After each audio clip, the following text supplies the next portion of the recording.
ಶ್ರೀ ಗುರುಭ್ಯೋ ನಮಃ. ಕೃಷ್ಣಾಯ ವಾಸುದೇವಾಯ ಹರಯೇ ಪರಮಾತ್ಮನೆ ಪ್ರಣತಃ ಕ್ಲೇಶನಾಶಾಯ ಗೋವಿಂದಾಯ ನಮೋ ನಮಃ. ಹರೇ ಶ್ರೀನಿವಾಸ ಶ್ರೀ ಗುರು ರಾಘವೇಂದ್ರಾಯ ನಮಃ. ಶ್ರೀ ಸತ್ಯಾತ್ಮತೀರ್ಥ ಗುರುಭ್ಯೋ ನಮಃ. ಶ್ರೀ ಜಗನ್ನಾಥದಾಸ ಗುರುಭ್ಯೋ ನಮಃ. ಎಲ್ಲರಿಗೂ ನಮಸ್ಕಾರ. ನಾವು ನಾಮಸ್ಮರಣ ಸಂಧಿಯ ಸಂಕ್ಷಿಪ್ತವಾದಂಥದ್ದು ಅರ್ಥವನ್ನು ನೋಡ್ತಾ ಇದ್ದೀವಿ.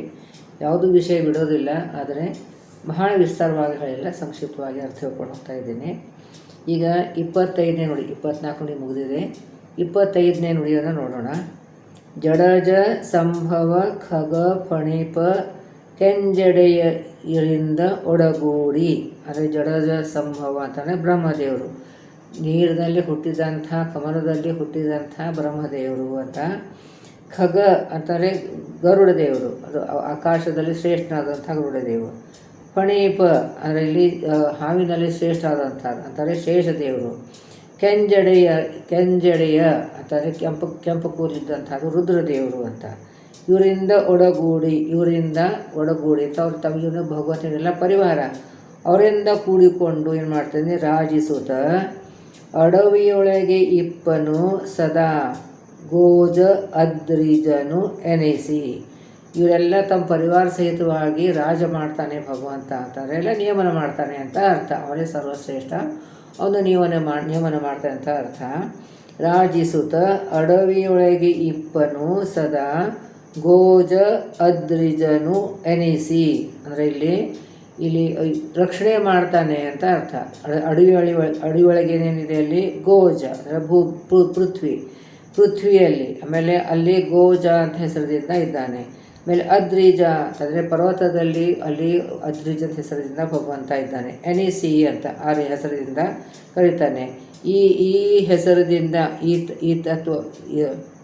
ಈ ಹೆಸರದಿಂದ ಕಳಿಸ್ಕೊಳ್ತಾನೆ, ಈ ನಾಮದಿಂದ ಕಳಿಸ್ಕೊಳ್ತಾನೆ. ಅಂದರೆ ಏನು, ಇಲ್ಲಿ ಅಡವಿಯೊಳಗೆ ಎಲ್ಲ ಪ್ರಾಣಿಗಳು ಇರ್ತವೆ. ಅಲ್ಲಿ ಗೋಜ ಅಂತಂದರೆ ಪೃಥ್ವಿಯಿಂದ ಹುಟ್ಟಿದಂಥ ಪ್ರಾಣಿಗಳಿಗೆ ರಕ್ಷಣೆ ಆದಂಥವನು, ಮಾಡಿದಂಥವನು. ಅದ್ರಿಜ ಅಂತಂದರೆ ಪರ್ವತದಲ್ಲಿ ಹುಟ್ಟಿದಂಥ ಪ್ರಾಣಿಗಳ ರಕ್ಷಣೆ ಮಾಡೋದವನು ಎನಸಿ. ಆ ಪ್ರಾಣಿ ಒಳಗಡೆ ಈ ಗೋಜ ಅದ್ರಿಜ ಈ ಹೆಸರದಿಂದ ಇದ್ದು ಬಿಟ್ಟು ಎಲ್ಲ ಪ್ರಾಣಿಗಳಿಗೆ ರಕ್ಷಣೆ ಮಾಡ್ತಾನೆ ಅಂತ. ಉಡುಪಿನ ಅಭಿವೃದ್ಧಿಗಳ ತಾ ಕೊಡುತ್ತ ಅಂದರೆ ತನ್ನ ಅಭಿವೃದ್ಧಿ, ಚಂದ್ರನ ಹೇಗೆ ಅಭಿವೃದ್ಧಿ ಆಗ್ತಾ ಇರ್ತದೋ ಹಾಗೆ ಚಂದ್ರ ಹೇಗೆ ಅಂದರೆ ಇಲ್ಲಿ ನಕ್ಷತ್ರಗಳಿಗೆ ಪತಿಯಾದಂತಹದ್ದು ಚಂದ್ರ. ಅಲ್ಲಿ ಅದು ಅಭಿವೃದ್ಧಿಗಳ ತನ್ನ ವೃದ್ಧಿಯನ್ನು ಚಂದ್ರದಿಂದ ಆಗ್ತದೆ, ಎಲ್ಲ ವೃದ್ಧಿ ಆಗ್ತದೆ, ಎಲ್ಲ ಸಸ್ಯಗಳಿಗೆಲ್ಲ ವೃದ್ಧಿ ಆಗ್ತದೆ. ತಾ ಕೊಡುತ್ತಾ ಚಂದ್ರನಲ್ಲಿ ಇದ್ದು ಬಿಟ್ಟು ವೃದ್ಧಿಯನ್ನು ಮಾಡ್ತಾನೆ. ಅಂದರೆ ನಮಗೆ ಬೆಳವಣಿಗೆ ಆಗೋದು ಚಂದ್ರನ ಕಿರಣದಿಂದ ಅಂತ ಹೇಳ್ತಾರೆ. ಸೊ ಅಂದರೆ ಇದು ಚಂದ್ರದಿಂದ ಅಂದರೆ ನಕ್ಷತ್ರಕ್ಕೆ ಪತಿಯಾದಂಥದ್ದು ಭಗವಂತ ಚಂದ್ರ. ಇದು ನಕ್ಷತ್ರಕ್ಕೆ ಪತಿಯಾದಂಥ ಚಂದ್ರ. ಅದರಿಂದ ಏನದೆ ಅಲ್ಲಿ ಅಭಿವೃದ್ಧಿ ಆಗ್ತಾಯಿದೆ. ಅದು ಕೊಡುತ್ತಾ ಚಂದ್ರನ ಅಂತರ್ಯಾಮಿಯಾಗಿ ಅಭಿವೃದ್ಧಿ ಕಾರ್ಯಗಳನ್ನು ಭಗವಂತ ಮಾಡ್ತಾನೆ. ಅಲ್ಲಿ ಉಡುಪಿ ಅಂತ ಹೆಸರದಿಂದ ಇದ್ದಾನೆ. ಕೊಡುತ್ತಾ ಪಕ್ಷಿ ಮೃಗ ಅಹಿಗಳ, ಪಕ್ಷಿಗಳಿಗೆ, ಮೃಗ ಅಂತಂದ್ರೆ ಮೃಗ ಜಾತಿಯಾದಂಥದ್ದು ಪ್ರಾಣಿಗಳು, ಅಂದರೆ ಪಶು ಪ್ರಾಣಿಗಳು ಅಂತ ಹೇಳ್ತೀವಿ. ಆಮೇಲೆ ಇಲ್ಲಿ ಅಹಿ ಅಂತಂದರೆ ಸರ್ಪ. ಈ ಸರ್ಪದಲ್ಲಿ ಅಹಿಗಳ ಕಾರುಡಲ ಅಂತಂದ್ರೇನು, ಕಪ್ಪು ಬಡದಂಥ ಕೃಷ್ಣ. ಕಾವನು ರಕ್ಷಣೆ ಮಾಡ್ತಾನೆ, ಕಪ್ಪು ಬಡದಂಥ ಕೃಷ್ಣ ರಕ್ಷಣೆ ಮಾಡ್ತಾನೆ. ತತ್ತದಾಹಯನಾಗಿ ಜೀವರನು ಆಯಾ ಹೆಸರಿನಿಂದ ಕರೆಸಿಕೊಂಡು, ತತ್ತಾಮ ತನ್ನ ರೂಪದಿಂದ ಕರೆಸಿಕೊಂಡು ಭಗವಂತ ಎಲ್ಲರಿಗೆ ರಕ್ಷಣೆ ಮಾಡ್ತಾನೆ. ಅಂದರೆ ಇಲ್ಲಿ ಏನಾಯಿತು, ಇಲ್ಲಿ ಬ್ರಹ್ಮದೇವರು, ಗರುಡದೇವರು, ಶೇಷದೇವರು, ರುದ್ರದೇವರು ಇವರಿಗೆ ಅವ್ರ ಜೊತೆಯಲ್ಲಿ ಕುಡ್ಕೊಡು, ಅಂದರೆ ಅವ್ರ ಅಂತರ್ಯಾಮಿಯಾಗಿ ಅದೇ ಹೆಸರಿನಿಂದ ಇದೆ. ತತ್ತದಾಹಯನಾಗಿ ಅಂತ ಇಟ್ಟಿದೆ, ಅಂದರೆ ಆಯಾ ಹೆಸರಿನಿಂದ ಕರೆಸ್ಕೊಂಡು ಅಲ್ಲಿ ಅವ್ರೊಳಗಡೆ ಇದ್ದಾನೆ. ರಾಜಿಸುತ್ತ ರಾಜ ಮಾಡ್ತಾನೆ, ರಾಜ್ಯ ಆಳ್ತಾನೆ ಅಂತಾರೇನು, ನಿಯಮನ ಮಾಡ್ತಾನೆ ಅಂತ. ಎಲ್ಲ ಸಮಸ್ತ ಎಲ್ಲ ಜೀವರಾಶಿಗಳ ನಿಯಮನ ಮಾಡ್ತಾನೆ. ಅಡವಿಯೊಳಗಿರ್ತಾನೆ, ಸದಾ ಯಾವಾಗಲೂ ಇರ್ತಾನೆ. ಏನು, ಗೋಜ ಅದ್ರಿಜ ಎನಸಿ. ಗೋಜ ಮತ್ತು ಅದ್ರಿಜ ಅಂತ ಹೆಸರದಿಂದ ಅಲ್ಲಿ ಪೃಥ್ವಿಯಲ್ಲಿ ಹುಟ್ಟುವಂಥ ಪ್ರಾಣಿಗಳಿಗೆ ರಕ್ಷಣೆ ಮಾಡ್ತಾನೆ. ಅದ್ರಿಜ ಅಂತಂದರೆ ಪರ್ವತದಲ್ಲಿದ್ದಂಥ ಪ್ರಾಣಿಗೆ ರಕ್ಷಣೆ ಮಾಡ್ತಾನೆ. ಆಮೇಲೆ ಉಡುಪಿನ ಅಭಿವೃದ್ಧಿಗಳ ಅಂತಂದರೆ ವೃದ್ಧಿಗಳನ್ನು ಮಾಡ್ತಾರೆ. ಚಂದ್ರನ ಅಂತರ್ಯಾಮಿಯಾಗಿ ಅದೇ ನಕ್ಷತ್ರಕ್ಕೆ ಪತಿಯಾದಂತಹ ಚಂದ್ರನಿಗೆ ಅಂತರ್ಯಾಮಿಯಾಗಿ ವೃದ್ಧಿಗಳನ್ನು ಮಾಡ್ತಾನೆ, ಕಾಪಾಡುತ್ತಾ. ಆಮೇಲೆ ಪಕ್ಷಿ, ಮೃಗ, ಅಹಿಗಳ ಸರ್ಪಗಳಿಗೆ ಕಾಡೋಲ್ಲ ಕಾವನು ಅಂದರೆ ಕೃಷ್ಣ ಕಾಯ್ತಾನೆ ಅಂತ ಹೇಳ್ತಾರೆ. ಆಯಾ ಹೆಸರದಿಂದ ಕಲಿಸ್ಕೊಂಡು ಜೀವರನ್ನು ರಕ್ಷಣೆ ಮಾಡ್ತಾನೆ ಅಂತ. ಈ ವಿಷಯ ಎಲ್ಲ ಇದು ಎಲ್ಲಿ ಬರ್ತದೆ? ಇದು ನಾರಾಯಣ ವರ್ಮದಲ್ಲಿ ಬರ್ತದೆ. ಇದು ಈ ನುಡಿ ಮತ್ತು ಮುಂದಿನ ನುಡಿ ಎರಡು ನುಡಿಗಳನ್ನು ನಾರಾಯಣ ವರ್ಮದ ಸಾರಾಂಶ ಹೇಳಿದ್ದಾರೆ. ಅಂದರೆ ಇಲ್ಲಿ ನಾರಾಯಣ ವರ್ಮದಲ್ಲಿ ಏನು ಬರ್ತದೆ? ಯಾವ ಸ್ಥಾನದಲ್ಲಿ ಯಾವ್ಯಾವ ರೂಪದಿಂದ ಭಗವಂತ ಇದ್ದಾನೆ, ಅಲ್ಲಿ ನಮಗೆ ರಕ್ಷಣೆ ಮಾಡುವು ಅಂತ. ನಾವು ನೀರಿಗೆ ಹೋಗ್ತೀವಿ, ಭೂಮಿಗೆ ಹೋಗ್ತೀವಿ, ಆಕಾಶಕ್ಕೆ ಹೋಗ್ತೀವಿ, ಮತ್ತು ಅರಣ್ಯಕ್ಕೆ ಹೋಗ್ತೀವಿ, ಎಲ್ಲೆಲ್ಲ ಹೋಗ್ತೀವಿ, ಎಲ್ಲ ದೊಡ್ಡದಾಗಿ ಲಿಸ್ಟ್ ಆಗಿದೆ ಇದು.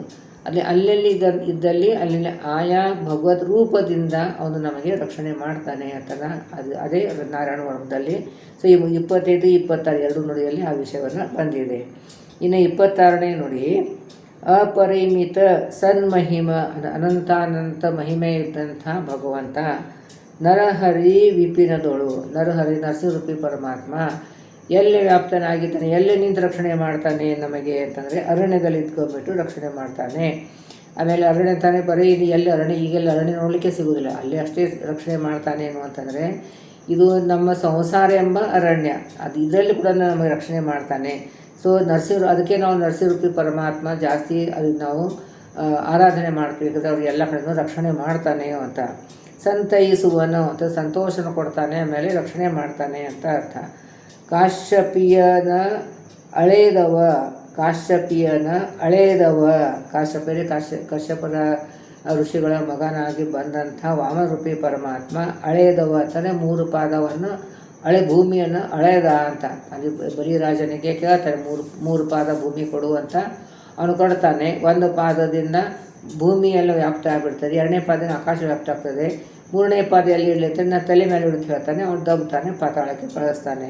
ಯಾಕಂದರೆ ಈ ಬ್ರಹ್ಮ ಕಲ್ಪದಲ್ಲಿ ಬಲಿಗೆ ಇಂದ್ರ ಪದವಿ ಯೋಗ್ಯತೆ ಇಲ್ಲ, ಅದಕ್ಕೆ ಕೊಡಲಿಲ್ಲ. ಇನ್ನು ಮುಂದಿನ ಕಲ್ಪದಲ್ಲಿ ಅಂದರೆ ಬ್ರಹ್ಮದೇವರ ಮುಂದಿನ ಕಲ್ಪದಲ್ಲಿ ಅವನಿಗೆ ಈ ಸ್ಥಾನ ಬರ್ತದೆ ಅಂತ ಹೇಳ್ತಾರೆ.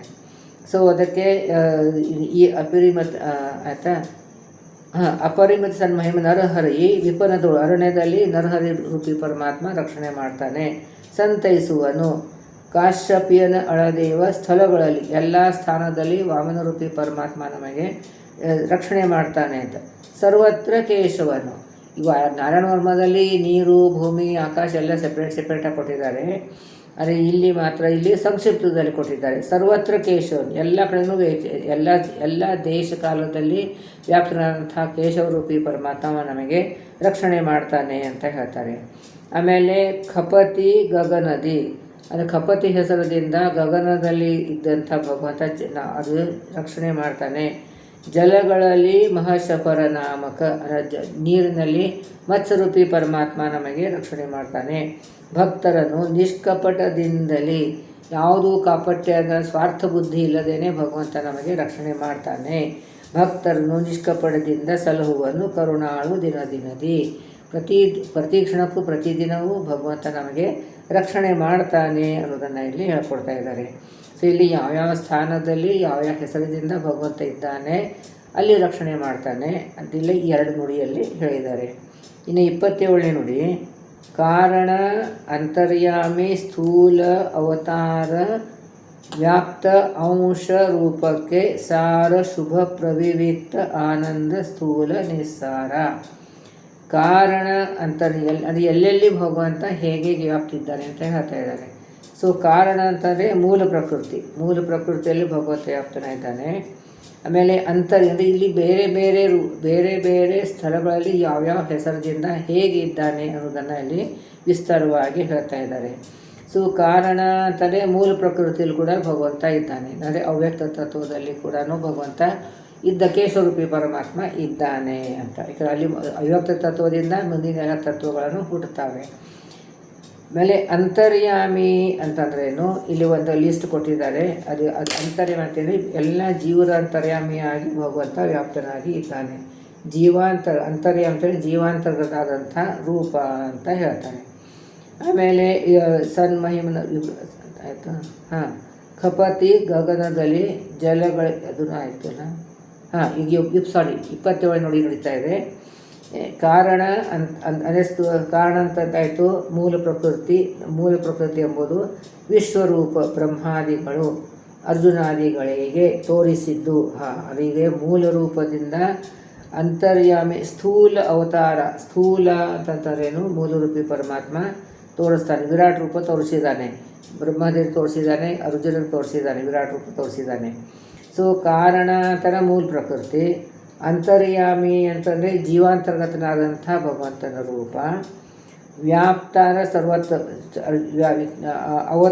ಅವತಾರ ರೂಪ ಅಂತಲೇ ಕೃಷ್ಣ ರಾಮಾದಿಗಳನ್ನು ಪ್ರಾದುರ್ಭವ ಆದಂಥ ಅವತಾರಗಳು ಅಂತ.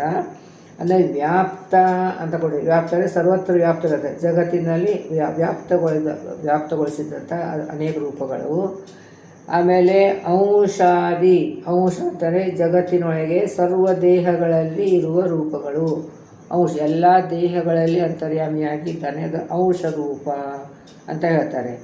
ಆಮೇಲೆ ಅಂಶಾದಿ ರೂಪಕ್ಕೆ ಸಾರ ಶುಭ ಪ್ರವಿವಿಕ್ತ ಆನಂದ ಸ್ಥೂಲ ನಿಸ್ಸಾರ.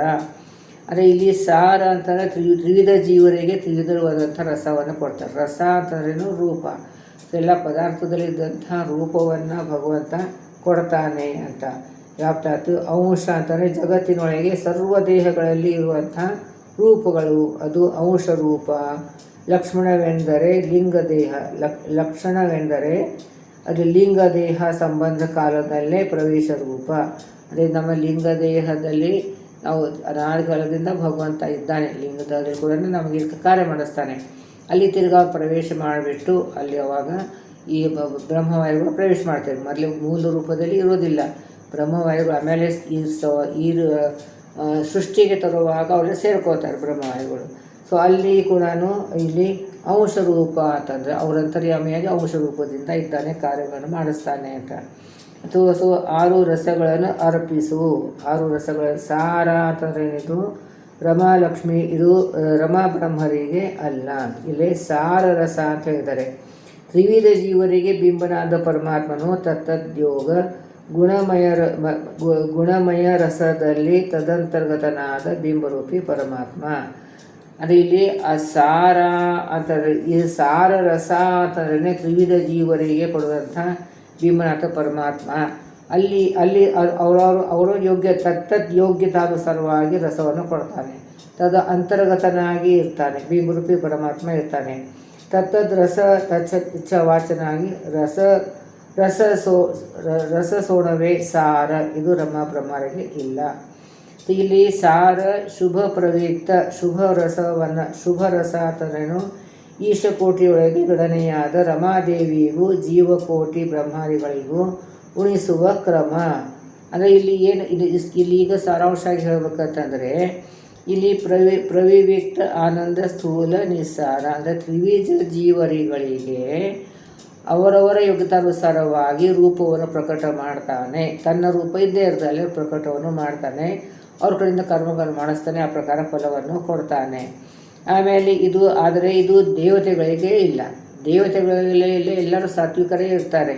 ಸೊ ಅವ್ರಿಗೆ ರಾಜಸ ತಾಮಸ ಗುಣಗಳಿರ್ತವೆ, ಅದರ ಕಾರ್ಯ ಬಹಳ ಕಡಿಮೆ ಇರ್ತಾರೆ. ಆದರೆ ಇಲ್ಲಿ ಬೇರೆ ಜೀವರಾಶಿಗೆ ಮಾತ್ರ ಅದು ತ್ರಿವಿಧ ರಸದ ಒಂದು ಈ ಗುಣದವನ್ನು ಒಂದು ರಸವನ್ನು ಭಾಗವನ್ನು ಕೊಡ್ತಾನೆ ಅಂತ. ಇನ್ನೂ ಸ್ವಲ್ಪ ತಗೋಬೇಕಂತಂದರೆ ಅವರವರ ರಸ ಅವರಿಗೆ ಕೊಡ್ತಾನೆ ಅಂತ. ನಾವು ಭೋಜನ ರಸ ವಿಭಾಗ ಸಂಧಿಯಲ್ಲಿ ನೋಡಿದ್ವಿ. ಅವರ ರಸ ಅವರಿಗೆ ಕೊಡ್ತಾನೆ ಅಂತಂದರೆ, ರಸ ಅಂತಂದರೆ ಕಬ್ಬಿನ ರಸ ಒಟಗಾದಾಗ ಕೊಡೋದಂಥದ್ದು ಅಲ್ಲ. ಅವರವರ ರೂಪ ಪ್ರತಿಯೊಂದು ಪದಾರ್ಥದಲ್ಲಿ ಅಲ್ಲಿ ಆಯಾ ದೇವತೆಗಳ ರೂಪ ಇರ್ತದೆ. ಆ ರೂಪವನ್ನು ತೆಗೆದುಬಿಟ್ಟು ಅವರಿಗೆ ಕೊಡ್ತಾನೆ ಅಂತ. ಹೇಗೆ ಕೊಡ್ತಾನೆ ಅಂತಂದರೆ ಅವ್ರದ್ದು ಏನು ರೂಪ ಇರ್ತದೋ ಅವರಂತರ್ಯಾಮಿಯ ಕೂಡ ಭಗವಂತ ಇರ್ತಾನೆ. ಸರಿನಾ? ಈಗ ಲಕ್ಷ್ಮೀದೇವಿ ರಸ ಅಂತಂದರೆ ಲಕ್ಷ್ಮೀದೇವಿ ರೂಪ ಆ ಪದಾರ್ಥದಲ್ಲಿ ಇದೆ. ಸೊ ಆ ಲಕ್ಷ್ಮೀದೇವಿ ಅಂತರ್ಯಾಮಿಯಾಗಿ ಕೂಡ ಭಗವಂತ ಇದ್ದೇ ಇದ್ದಾನೆ. ಸೊ ಅವನೇನು ಮಾಡ್ತಾನೆ? ಆ ರೂಪವನ್ನು ತಾನು ತಗೊಂಡು ಅಲ್ಲಿ ಹೋಗಿ ಸೇರಿಸ್ತಾನೆ. ಈ ರೀತಿಯಾಗಿ ಆಯಾ ರಸವನ್ನು ಅವ್ರಿಗೆ ಕೊಡ್ತಾನೆ. ಸ್ಥೂಲ ನಿಸ್ಸಾರ ಶುಭ ಸ್ಥೂಲ ನಿಸ್ಸಾರ 6 ರಸಗಳಲ್ಲೂ ಅರ್ಪಿಸುವ ಈ ಪರಿಗೆ ರಹಸ್ಯವಪದೆ ಸದಾ ಅಪಾರ ಮಹಿಮನ ರೂಪ ಗುಣಗಳು ನೆನೆದು ಸುಖಿಸುತ್ತರು. ಅಂದರೆ ಒಬ್ಬರ ರಸ ಒಬ್ಬರು ಕೊಡೋದಿಲ್ಲ, ಅವರವ್ರ ತಿಳಿಯದೇನೆ ಭಗವಂತ ಕೊಟ್ಬಿಡ್ತಾನೆ. ಇಲ್ಲಿ 6 ಆಯಿತು ಅಂತ ಕಾರಣ, ಅಂತರ್ಯಾಮಿ, ಸ್ಥೂಲ, ಅವತಾರ, ವ್ಯಾಪ್ತ, ಅಂಶ, ಇಷ್ಟೆಲ್ಲ 6 ಆಯ್ತು. 1 2 3 4 5 6 ಆಯ್ತು. ಇಷ್ಟು 6 ರೂಪದಿಂದ ಭಗವಂತ ಅಷ್ಟು 6 ಅದಕ್ಕೆ ರಸ ಅಂತ ಇದೆ. ರಸ ರೂಪನೇ ಈ ರೀತಿಯಾದಂಥ ಬೇರೆ ಬೇರೆ. ಈಗ ಬಲರಾಮನಲ್ಲಿ ತನ್ನ ಅಂಶ ರೂಪದಿಂದ ಇದ್ದಾನೆ, ಕೃಷ್ಣ ತನ್ನ ಸಾಷ್ಟಾಂಗದಾಗ ಬಂದಿದ್ದಾನೆ, ಜೀವಂತರ್ಯಾಮಿಯಾಗಿ ಇದ್ದಾನೆ. ಹೀಗೆ ಬೇರೆ ಬೇರೆ ರೀತಿಯಾಗಿ ಭಗವಂತ ವ್ಯಾಪ್ತನಾಗಿ ಇರ್ತಾನೆ ಅಂತ ಈ 6 ರಸಗಳನ್ನು ಅರ್ಪಿಸಲು ಈ ರಹಸ್ಯವಪದೆ ಸದಾ ಅಪಾರ ಮಹಿಮನ ರೂಪಗಳನ್ನು ನೆನೆದು ಸುಖಿಸುತ್ತಿರು. ಸೊ ಈ ರೀತಿಯಾದಂತಹದ್ದು ಭಗವಂತ ಎಲ್ಲರೂ ಒಂದು ಅವರವರ ರಸವನ್ನು ಅವರ ರೂಪವನ್ನು ಅವರು ಕೊಡ್ತಾನೆ. ಈ ರಹಸ್ಯ ಪೇಳದೆ, ಈ ರಹಸ್ಯ ನಮಗೆ ತಿಳಿಯುವುದೇ ಇಲ್ಲ, ಅವನು ನಮಗೆ ಹೇಳುವುದೇ ಇಲ್ಲ, ಗೊತ್ತೇ ಆಗುವುದಿಲ್ಲ. ಸದಾ ಅಪಾರ ಮಹಿಮನ ನಮಗೆ ತಿಳಿಲಾರ್ದೇ ಭಗವಂತ ಇಷ್ಟ ಕಾರ್ಯವನ್ನು ಮಾಡ್ತಾನೆ ಅಂತ ತಿಳ್ಕೊಂಡು ಮಹಿಮನ ರೂಪ ಗುಣಗಳ ನೆನೆದು ಸುಖಿಸುತ್ತಿರು. ಭಗವಂತನಿಗೆ ಯಾವಾಗಲೂ ನಾವು ಗುಣರೂಪ ಕ್ರಿಯೆಗಳ ಚಿಂತನೆ ಮಾಡಬೇಕು. ಅವನ ರೂಪಕ್ಕೂ ಗುಣಕ್ಕೂ ಭೇದ ಇಲ್ಲ, ಅಭೇದ ಚಿಂತನೆ ಮಾಡಬೇಕು. ಅಂದರೆ ಅವನ ರೂಪಕ್ಕೇ ಗುಣ ಇರ್ತದೆ, ಗುಣದಿಂದಾನೇ ರೂಪ ಆಗಿರ್ತದೆ. ಸೊ ಅದಕ್ಕೆ ಅಭೇದ ಚಿಂತನೆ. ಸೊ ಅವನ ಗುಣ ರೂಪ ಮತ್ತು ಆ ರೂಪದಿಂದ ಅವನ ಏನು ಕ್ರಿಯೆ ಮಾಡ್ತಾನೆ, ಅವನಿಗೆ ಅನಂತಾನಂತ ಗುಣ ರೂಪಗಳು ಇವೆ. ಆದರೆ ಅವನು ಈ ರೂಪದಿಂದ ಈ ಕಾರ್ಯ ಮಾಡ್ತೀನಿ ಅನ್ನೋದನ್ನು ಅವನ ಸಂಕಲ್ಪ. ಅದಕ್ಕೆ ಆಯಾ ರೂಪದಿಂದ ಈ ಕಾರ್ಯವನ್ನು ಭಗವಂತ ಮಾಡ್ತಾನೆ. ಅದನ್ನು ನೆನೆದು ಸುಖಿಸುತ್ತಿರು. ಅದು ಭಗವಂತನಿಗೆ ಅಪಾರ ಮಹಿಮೆ ಇದೆ. ಅವನು ಎಷ್ಟೆಷ್ಟು ರೂಪದಿಂದ ಇದ್ದಾನೆ, ಅನಂತಾನಂತ ರೂಪದಿದ್ದಾನೆ, ಅನಂತಾನಂತ ಕಾರ್ಯಗಳನ್ನು ಮಾಡ್ತಾನೆ. ಅದನ್ನು ನಾವು ನೆನೆಸ್ಕೊಂಡು ಹೋಗ್ಬೇಕು. ನೆನೆಸ್ಕೊಂಡು ಹೋಗೋದು ಅಂತಂದ್ರೆ ಏನು, ಅದು ಪ್ರತಿನಿತ್ಯ ಪ್ರತಿ ಕ್ಷಣದಲ್ಲೂ ನಮಗೆ ಜ್ಞಾಪಿಸ್ಕೋಬೇಕು, ಅವನಿಗೆ ಚಿಂತನೆ ಬರಬೇಕು. ಇದು ಇಲ್ಲಿ ಭಗವಂತ ಕಾರ್ಯ ಮಾಡ್ತಾ, ಇಲ್ಲಿ ಭಗವಂತ ಕಾರ್ಯ ಮಾಡ್ತಾ ಇದ್ದಾರೆ. ಹೀಗೆ ಚಿಂತನೆ ಮಾಡಿ ಸುಖಿಸುತ್ತಿರು ಅಂತ. ಅದೇ ಈ ಚಿಂತನೆ ನಾವು ಸುಖ ಆಗಿ ಆಗ್ತದೆ, ಆನಂದ ಆಗ್ತದೆ.